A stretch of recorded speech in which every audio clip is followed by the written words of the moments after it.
Море, море, преданным скалам, ты ненадолго подаришь прибой. Ouais, je sais ce que tu te dis. Hugo, avec ses cheveux longs, il a plus une thune. Alors il picole de la vodka et fait la manche aux stations.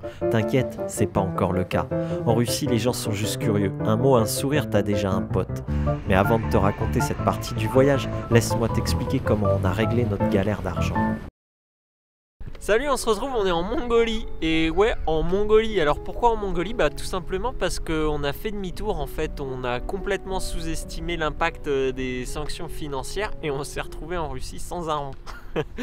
Alors on a traversé la frontière, tout s'est très bien passé des deux côtés. On est arrivé en Russie, on s'est dit qu'on allait au resto pour manger un petit bout. Et là, impossible de payer. On essaye une carte, deux cartes, trois, les 4 cartes qu'on a. Aucune ne passe. On avait du cash sur nous, mais pas assez de cash pour traverser toute la Russie et les 6500 km. Ou alors, il aurait fallu choisir, soit mettre de l'essence, et encore, on n'avait même pas assez. Mais on ne pouvait pas manger, pas dormir, on n'avait pas assez d'argent. Donc le matin, on s'est réveillé, on va dire, de manière un peu brumeuse, aussi bien au niveau de la météo que dans notre esprit. Et on s'est dit qu'on n'avait pas le choix, fallait qu'on fasse demi-tour parce qu'on s'y était mal pris. Puis on a rebroussé chemin, on est remonté sur les motos, on a fait demi-tour et on a repris la route.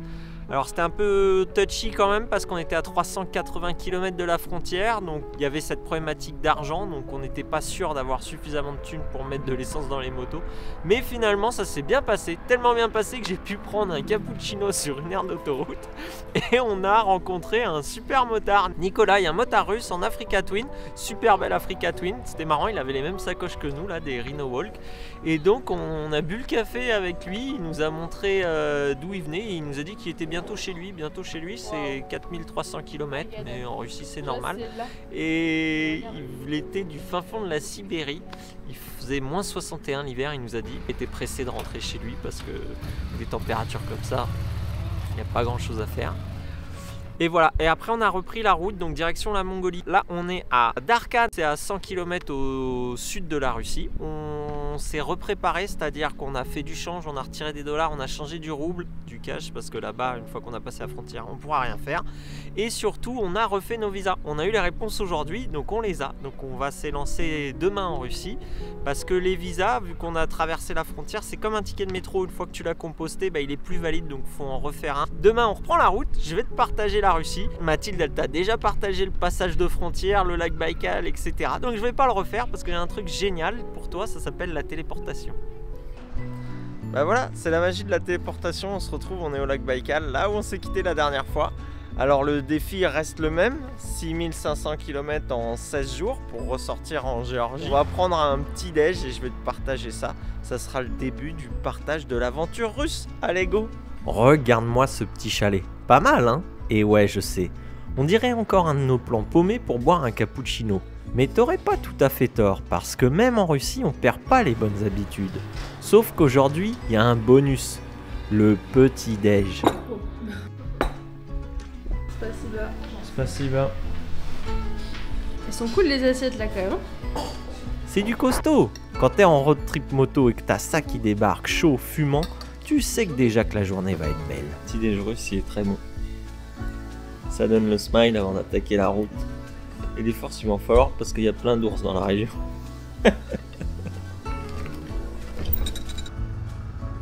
Allez, on reprend la route. Oh bah c'était cool ce petit déj. C'était très cool.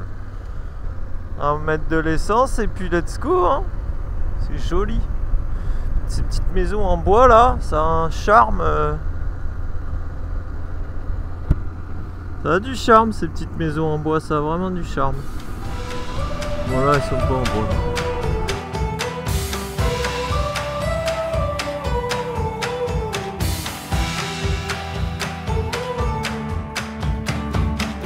Are you ready, dear? Oh, we must be sure. There's no turning back once we're out the door. Leave your message here on the telephone, 'cause we've no idea when we're coming home. Any place we wander to, any season we go through, I'll be fine as long as I'm with you. Heaven knows, heaven knows.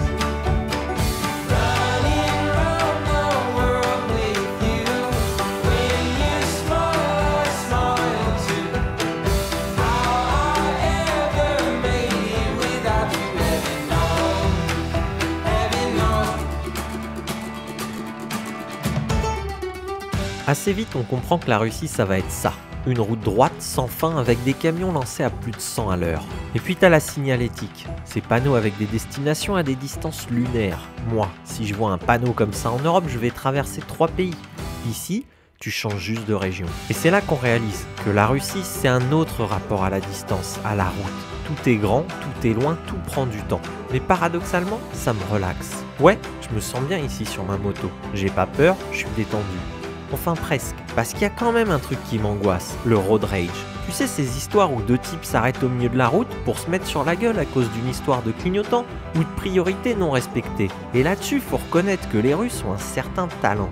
Le road rage, c'est le seul truc qui m'angoisse. Mais bon, grâce à Mathilde, je vais avoir la chance de vivre cette expérience dès le début de notre aventure russe. Je m'en veux tellement, j'ai eu trop peur. Bah, sans faire exprès, en remontant entre les voitures, il y a ma sacoche avant. Donc une sacoche molle, hein. Précisé dedans, il y a des chaussures qui a touché une voiture. Forcément, ça fait toujours du bruit, mais en fait, il ne peut pas y avoir d'impact, c'est une sacoche molle de chaussures.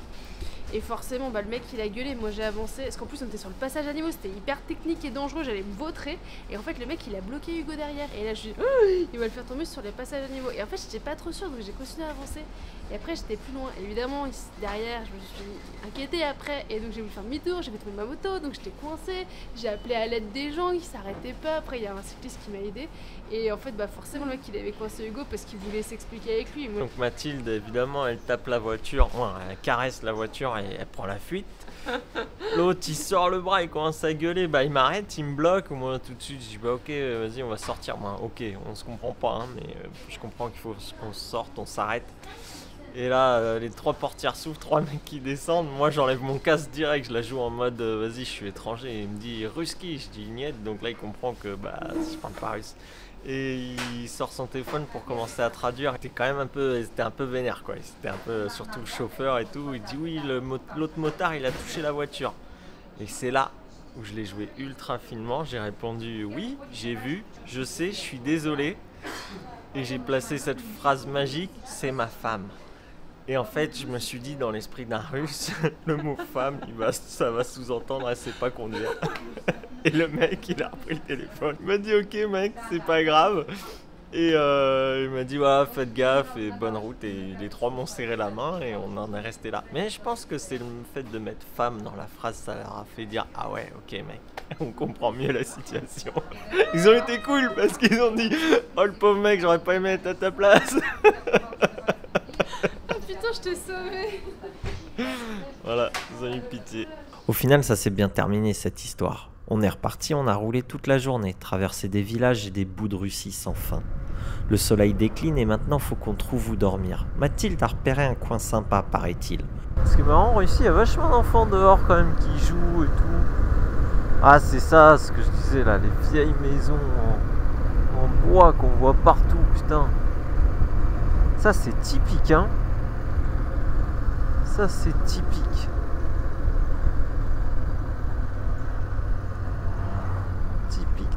Typique. Souvent, elles sont peintes ou de travers. Ou peintes et de travers. C'est le combo. On avance et moi, je me demande dans quel logement on va finir. On cherche, on tourne, le GPS comprend plus rien. Et nous non plus. Vraiment, on arrive une vieille exploitation de bois là avec des chemins de gravier, des clôtures, des bouts de maison en bois, mais aucune trace de notre logement. Mathilde regarde la carte, moi j'essaye de deviner au feeling, mais ça marche pas. Et puis il y a ce type qui sort de chez lui, t-shirt aux couleurs du pays, le regard franc, tranquille. Il nous fait signe, on s'approche, et il cherche à nous aider. Il répète un truc qu'on pige pas. Hélicoptère, hélicoptère, nous dit-il en agitant les bras pour nous montrer la direction. À gare, on décide de lui faire confiance. On rebrousse chemin sans trop avoir bien compris les explications.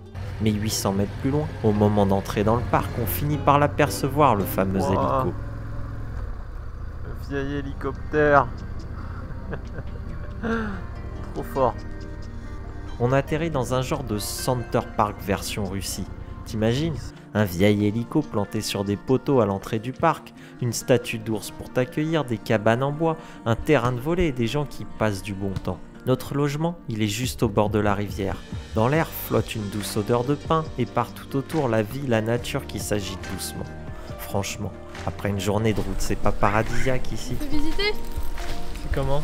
C'est tip top comme dirait Françoise. Non, c'est nickel, c'est une petite chambre avec une salle de bain et tout, très bien. Et le lieu est top, au bord de l'eau. Faudrait juste savoir comment s'appelle ce fleuve là, ça serait mieux. Pour faire genre, oui là tu vois, ce soir on dort au bord du fleuve, nanani nanana, genre j'ai trop étudié l'itinéraire que je prends, c'est trop maîtrisé, je sais exactement où je vais. Alors oui, on sait où on va, ça c'est maîtrisé, mais on sait pas toujours où on dort. Et ce soir, on a trouvé un truc vraiment pas mal, faut le dire. Normalement ils apportent le petit déjeuner ici à 10h. J'ai dit qu'on allait plutôt partir à 8h. J'ai pas trop compris s'il apporte le petit déjeuner à 8h ou pas. On verra. Inch'Allah, c'est pas grave. Bah ça va faire du bien ces petites pâtes au thon au bord de la rivière après une journée. J'ai dit une connerie tout à l'heure, on a vérifié le traceur GPS, 617 km. Donc ça commence à faire. Et voilà, c'est le repas du guerrier, c'est le repas du mec qui a failli se taper non pas avec des ours mais avec des Russes enragés parce que Mathilde les a touchés.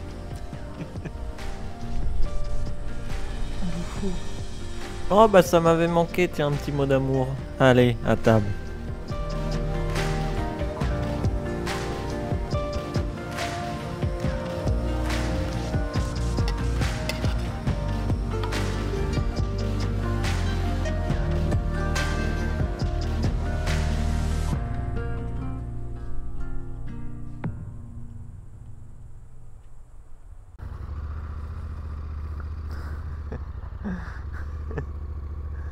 Perso, j'ai super bien dormi ici, c'était au calme, c'était incroyable, reposant. Et aujourd'hui on s'est fixé un gros objectif, 666 bornes, le chiffre du diable. Mais pour nous aider, dans 300 bornes on change de fuseau horaire et on gagne 1 heure. Et ouais, parce que la Russie c'est 7 ou 8 fuseaux horaires, je sais plus. Allez, c'est parti! Wouhou!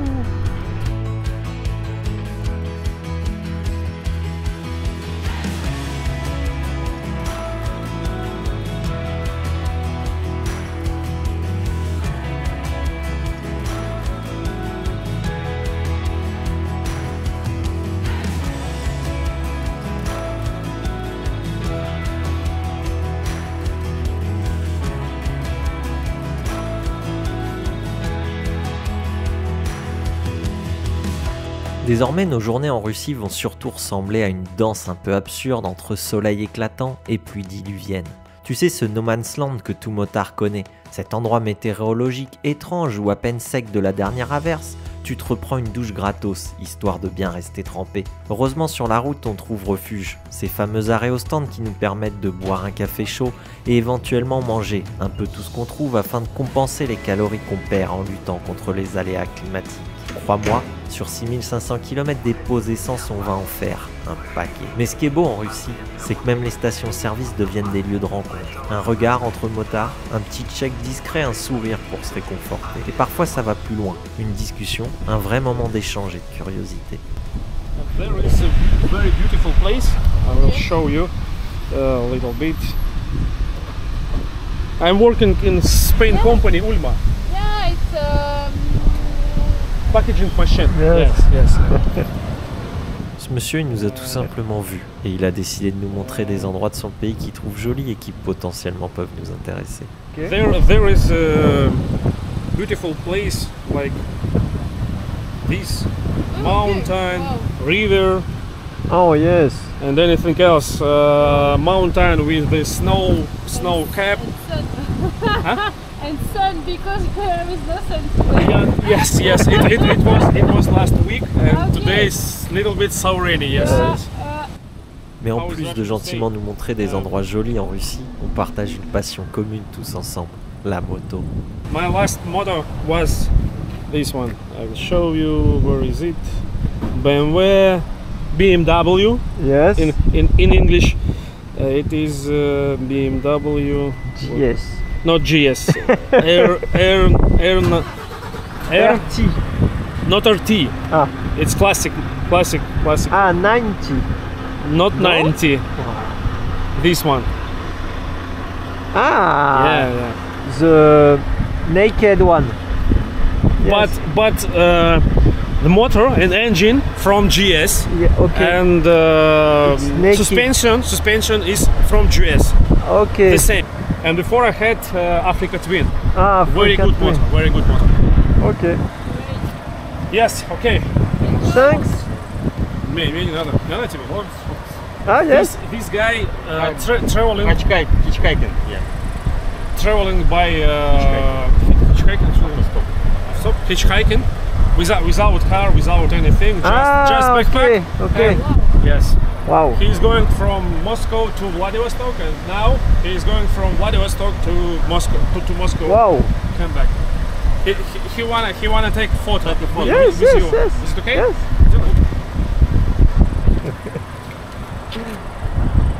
Thank you very much. Thanks. Спасибо. Have a nice trip. Спасибо. Спасибо. Bye. Спасибо. Tu crois que j'exagère avec mes histoires de station-service? Attends de voir. Le lendemain matin, 8h tapantes, encore les yeux collés au casque, et voilà qu'une bande de potes débarque.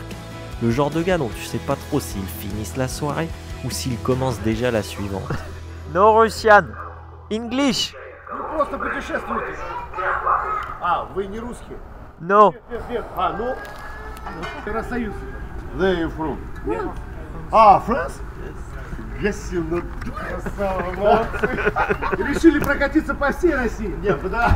Ну, они не понимают. Я понимаю, что они не понимают. Ты переведи.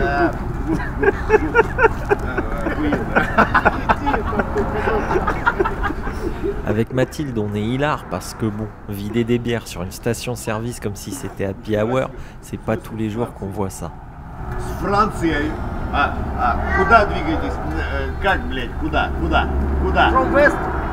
На восток. Куда? На восток. From west. Куда вы? Mongolia. Монголия? Mongolia. Вы с Монголией? херачите? Mongolie, Géorgie. Куда? Georgia. Джорджия? Грузию. Грузию. Ah, Монголию. Грузию. Грузия. Красава вообще. Ебанулся. Pendant que le grand est rentré dans la station, sûrement se recharger en bière, moi je discute à l'extérieur avec le traducteur et avec ses deux amis. Et je prends le temps de leur expliquer un peu le fabuleux parcours qu'on a fait depuis la France.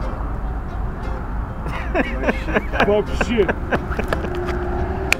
Как Россия. Hello. Hello. Hello. My name is Илья. Илья. Да. Я Отжариваю. я жарю мясо и пою. Как это? Я отжариваю мидь и сол. Сол.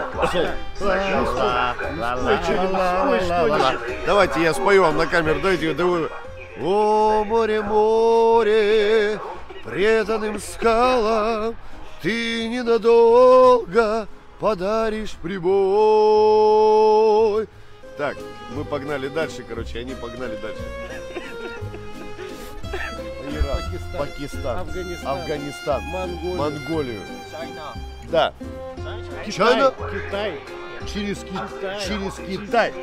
Китай на мотиках вдвоем. Вы прикиньте, на мотиках вдвоем просто. Ой! Мы сильны, а вместе будем еще сильнее. Давай, from Russia.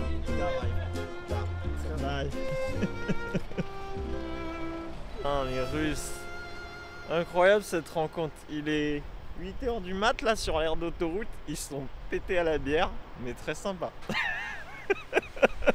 Improbable. Improbable. C'est pas tout, mais moi je vais pas carburer à la bière, je vais aller me faire un petit cappuccino quand même. C'est pas que j'aime pas te raconter toutes mes rencontres improbables et l'étude sociologique qu'on pourrait faire des stations-service russes, mais il y a quand même pas mal de bornes à avaler. Alors, gaz.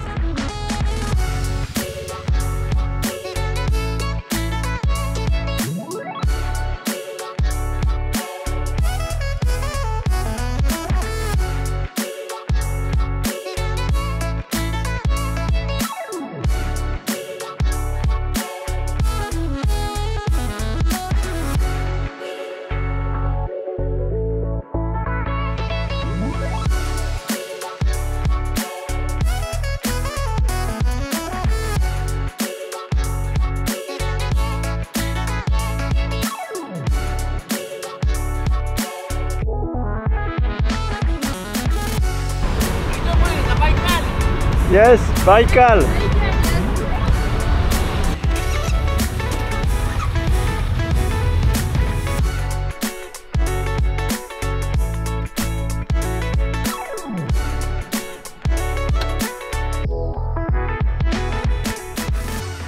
Profiter du fait qu'on est arrivé un peu plus tôt après les grosses journées qu'on fait, ça veut dire 21 h. Je sors à peine de la douche, tu vois, et je vais essayer de te montrer un peu à quoi ça ressemble la Russie. En tout cas, les contacts qu'on a eu avec les locaux pour l'instant, c'est très cool. C'est vrai qu'ils ont une réputation de bien aimer la binouse. Il suffit d'aller dans les supermarchés pour voir la quantité d'alcool et des contenants. Je savais même pas que ça existait, des espèces de petits tonneaux et tout, je te montrerai. Et il y en a pas mal, certains tu les vois arrachés, et pas que le soir. Hein. Donc voilà, je vais te partager un peu ça. En tout cas, la ville où on est, c'est une ville un peu grande, c'est toujours un peu chiant parce qu'il faut rentrer dans le centre-ville pour se garer, chercher les hôtels et tout.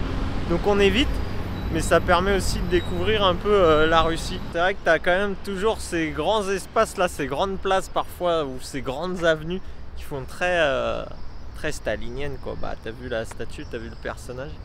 Mais au moins ça fait des villes aérées et ça c'est cool. Et chose bluffante quand même, on est au centre-ville, il y a pas mal de circulation. Mais il n'y a aucune voiture garée sur les trottoirs ou quoi que ce soit. C'est très piétonnisé, très aéré. Et les voitures, il n'y en a pas tant que ça. Arriver tôt et dormir en ville, c'est aussi s'offrir un petit luxe. Celui de poser la moto et de troquer les saucisses tièdes des stations-service contre un vrai repas, dans un endroit qui sent bon le calme et le confort. Le resto est cosy, éclairé juste ce qu'il faut. Un bar doré, des bouteilles bien rangées dans une ambiance feutrée, un peu hors du temps. En fait, quand tu fais du sport, c'est important de boire des bières après, parce que c'est pareil, ça fait du bien pour les muscles. Et en fait, toute la journée, je suis là à comprimer mes jambes, serrer ma moto entre mes jambes, parce que j'ai trop peur là. Enfin, on roule vite et tout, donc faut bien tenir sa moto là. Et en vrai, j'ai des courbatures aux jambes. Ça tombe bien Mathilde, car ici, il y a tout ce qu'il faut pour traiter tes courbatures. Mais ce qui nous fera surtout du bien, c'est ce filet de poulet. Enfin, si on ne s'est pas planté dans la traduction. Un truc simple et délicieux qui semble tout droit sorti d'une émission Masterchef. Ouais, c'est grave bon. La sauce bleue. On a pris ça pour rappeler un peu la maison. C'est vrai que ça sent bon. Avec l'odeur Ça des sent gens. le bleu. C'était purée de quoi déjà? Épinards? Ouais. Oh, Popeye, regarde les muscles.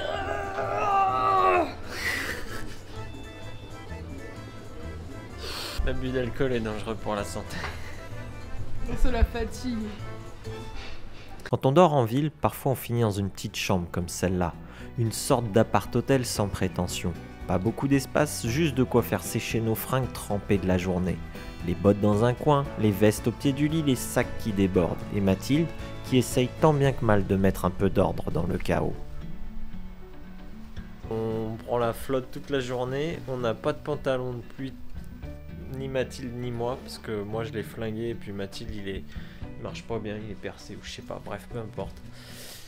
Donc on n'a pas de pantalon de pluie, donc quand il pleut on est trempé, les pieds hardcore, le pantalon hardcore, et voilà. On va en racheter je pense bientôt, mais là pour l'instant on n'en a pas. Et puis d'autres fois, on tombe sur un vrai Airbnb, avec tout le luxe du monde. Salle de bain, baignoire, télé, cuisine, canapé, il y a même un bidet. La totale quoi. On passe par un site internet russe et on comprend pas toujours le logement qu'on réserve. C'est la surprise à chaque fois. Mais il y a un truc qui change jamais. Oh si, après des journées comme ça, quand t'as les pieds qui puent et tout là, c'est bien d'être posé, ça fait du bien. En langage soutenu, ça signifie on a encore pris des averses et on est content d'arriver. Les gens ici, je vais te montrer, mais ils sont curieux et gentils. Ils viennent nous voir. Alors c'est pas l'hospitalité des Iraniens ou la folie des selfies des Indiens, mais tu vois, les Népalais, les Mongols, ils sont très timides. Ils restaient quand même un peu Népal. Ici, ils viennent te voir, que ce soit au pied de l'immeuble, à la station essence ou même au feu rouge. Ils te parlent et ça, c'est marrant. C'est vraiment marrant. C'est pas l'image porte de prison qu'on a, quoi. Ce qui nous surprend chaque jour ici, c'est que les Russes sont curieux, vraiment curieux. Le genre à vouloir savoir d'où tu viens, où tu vas. J'ai même pas besoin d'argumenter pour te le montrer. Regarde, je te laisse la séquence brute, sans coupure. Et devine ce qui va se passer. Hello. Non, France. France. Franck.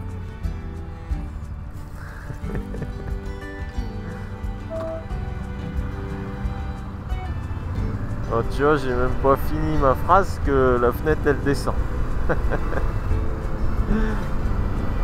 Feu rouge, station essence, tous les lieux sont bons pour échanger le temps d'un instant. On reprend un peu la route parce que j'aimerais te partager un dernier truc qui m'a marqué sur cette première partie de notre traversée. C'est le contraste entre les villes modernes et les campagnes beaucoup plus traditionnelles, presque figées dans le temps. Alors c'est marrant parce que là, juste à côté de l'hôtel, il y a plein de petits potagers, c'est typique, c'est joli et c'est pas mal. Et il y a ces espèces de... Je sais pas si c'est des habitations ou pas là, ces espèces de... Je sais pas si c'est des garages, des espèces de caravanes. Mais ça a son petit charme aussi, c'est pas mal. Le métallique là, un peu rouillé, un peu vintage. Et on sent bien qu'on est dans l'ex-URSS, j'ai envie de dire là. Voilà.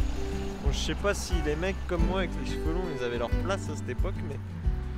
Ouais, bonne ambiance. J'aimerais tout te montrer de la Russie, mais il y a trop de routes, trop de kilomètres, pas assez de temps. On passe nos journées à rouler, à regarder le monde défiler sans toujours pouvoir le raconter. Alors pour ce soir, on coupe le moteur. Le reste, on le vivra demain. Ils roulent quand même comme des barges, hein. Ils font flipper un peu. Hein.